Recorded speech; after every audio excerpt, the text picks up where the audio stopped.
Bonjour et bienvenue dans cette seconde vidéo dédiée au métier de la maintenance des engins de travaux ferroviaires et de leurs enjeux en ressources humaines. Si vous n'avez pas vu la première vidéo, vous aurez la possibilité de regarder l'ensemble des vidéos sur la chaîne YouTube de Mecateam Cluster. Aujourd'hui, nous allons voir comment améliorer la compétitivité de la filière par la formation professionnelle.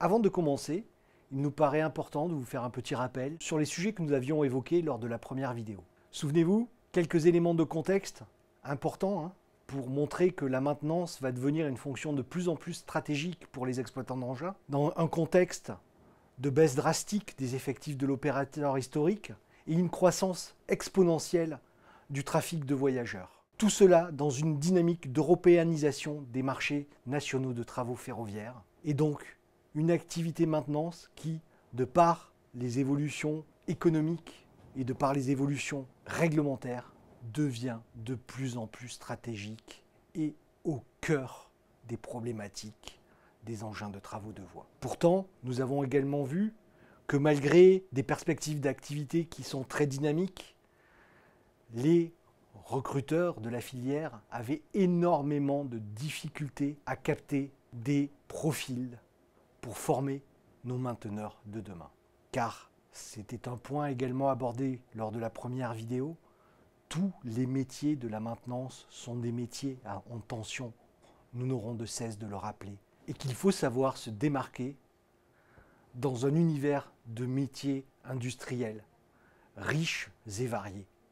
Donc, lors de notre première intervention, nous avons pu vous faire découvrir, ou tout du moins mieux cerner, qui étaient les acteurs de la filière maintenance d'engins de travaux, mais également nous avons pu appréhender les différents profils métiers et les spécialités maintenance qui en résultaient. Nous avons pu mieux cerner les attentes des recruteurs vis-à-vis des jeunes candidats qui pouvaient se destiner à ce type de profil métier. Et nous avons eu également une première vision sur les niveaux de rémunération en vigueur dans la filière. Aujourd'hui, nous allons aborder comment améliorer la compétitivité de la filière par la formation professionnelle. Et je vais donc laisser la parole à Valérie Stivala, qui va vous fournir des éléments issus de l'étude que nous avons conduite ensemble. Dans cette deuxième vidéo consacrée à comment améliorer la compétitivité par la formation professionnelle, il était intéressant de voir déjà quelle était l'évolution de la formation depuis 15 ans. Globalement, entre 1971 et 2004, peu de choses se sont passées en matière de formation professionnelle. On a vu une évolution rapide ces 15 dernières années. Depuis 2004, de nombreuses lois concernant le parcours professionnel, la formation professionnelle ont été promulguées. La dernière en date, la loi Avenir, a créé un véritable bing bang au niveau de la formation. Les objectifs de cette loi Avenir étaient multiples. Le premier était de rendre beaucoup plus lisibles les différents dispositifs de formation mis à la disposition des employeurs et des salariés. Le deuxième objectif de cette loi Avenir, c'était d'avoir une formation qui était beaucoup plus orientée sur le développement des compétences des individus et la sécurisation du parcours professionnel. Le troisième objectif avoué, c'était qu'il y ait une contribution plus juste des entreprises et pour les entreprises entre les PME, TPE et les grands groupes, pour permettre effectivement aux salariés de se former tout au long de sa vie professionnelle. Le principal objectif était également de faciliter l'accès des salariés à l'information et à développer leur initiative de formation. Il y avait une autre exigence aussi dans cette loi Avenir, c'était d'avoir des formations dispensées avec davantage de qualité obligatoire pour faire partie d'un parcours de formation. Il fallait qu'elles soient diplômantes, certifiantes et ou qualifiantes. Ce qui a énormément changé la donne et qui a fait énormément le ménage dans tous les organismes de formation et sur les formations proposées. Le petit plus également de cette loi Avenir, ça a été de mettre en place en fin de compte un conseil en évolution professionnelle. Il y a eu effectivement également une modification des financements, ce qui a beaucoup joué et qui aujourd'hui demande aussi un certain accompagnement des petites entreprises qui se perdent un petit peu dans les dédales du financement des formations. Il y a eu également un autre aspect très fort pour les entreprises et pour les employeurs, c'est que ça a renforcé la responsabilité de l'employeur dans la formation de ses salariés. Il y a aujourd'hui un entretien professionnel obligatoire tous les 2 ans et qui fait l'objet effectivement aujourd'hui d'une certaine formalisation dans les entreprises. Le dernier point très important de cette loi à venir, il y en a bien d'autres, mais en tout cas c'est un point très important, il y a une traçabilité augmentée et suivie, en fin de compte, de toutes les formations qui sont dispensées aux salariés et que le salarié peut aussi initier au sein de son entreprise ou en dehors de son entreprise. Là, on était vraiment sur un panorama sur la formation professionnelle en France. Mais qu'en est-il en fin de compte de la formation professionnelle aujourd'hui dans ces entreprises de maintenance des engins de travaux ferroviaires? Il faut savoir que la formation aujourd'hui pour ces entreprises est au cœur des préoccupations RH. C'est un vrai enjeu stratégique et c'est un enjeu économique également. Et ces entreprises aujourd'hui n'ont pas forcément eu le temps ou les possibilités financières ou humaines de structurer leur politique de formation. Cela ne dépend pas forcément de la taille de l'entreprise.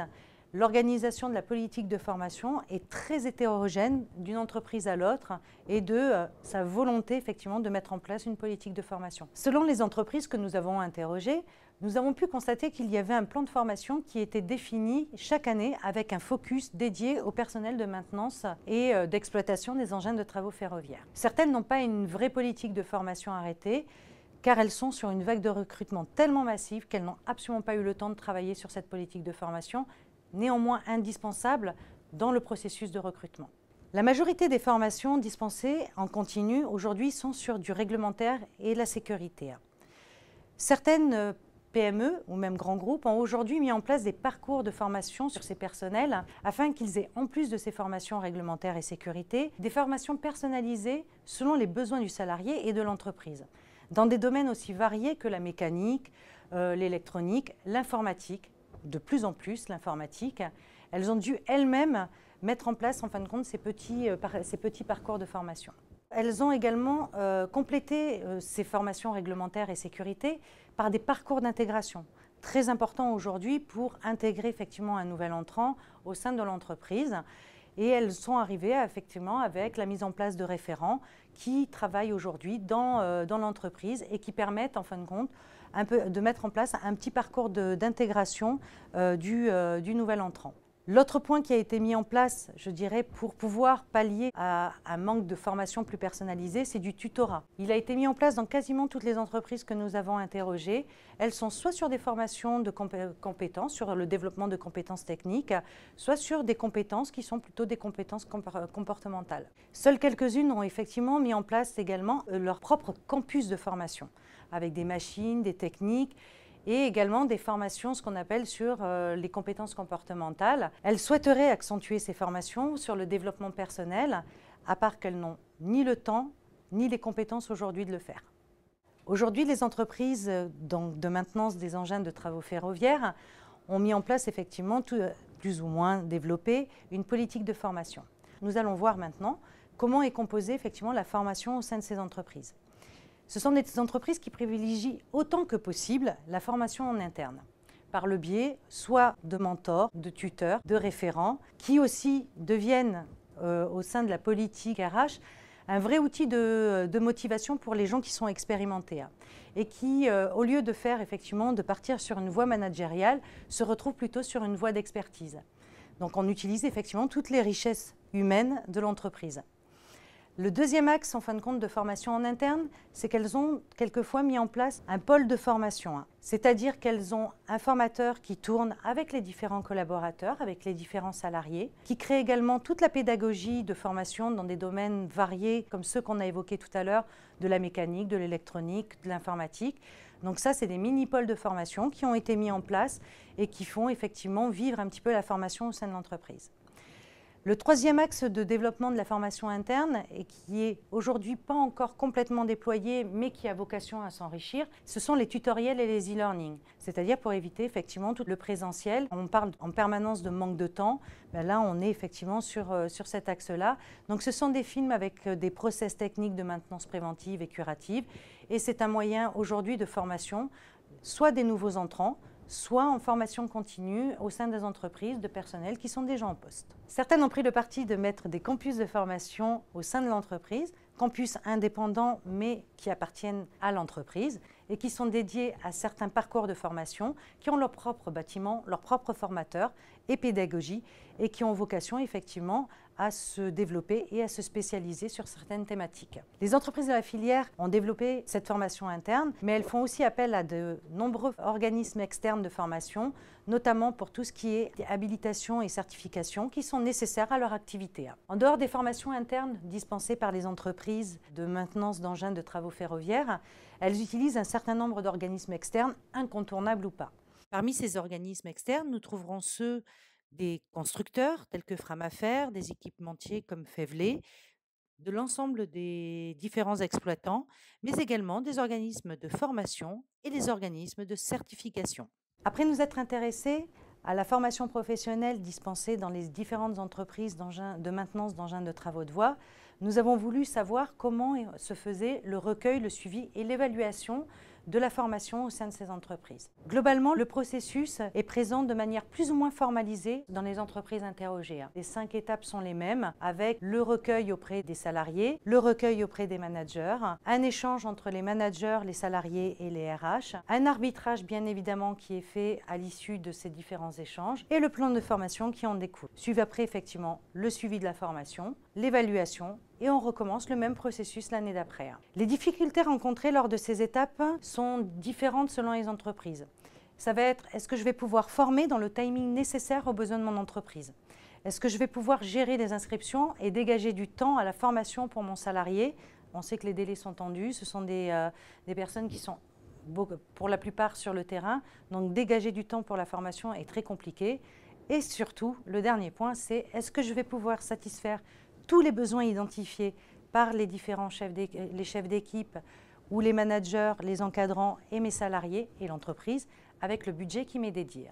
Donc cela nous amène effectivement à un autre point, c'est quel est le budget de la formation au sein des entreprises de la filière. Ce qui nous a amené à étudier avec les entreprises interrogées le budget de formation dédié à ces personnels des engins de travaux ferroviaires. Le premier constat que l'on peut faire, c'est que globalement, l'investissement en termes de formation est resté stable ces dernières années.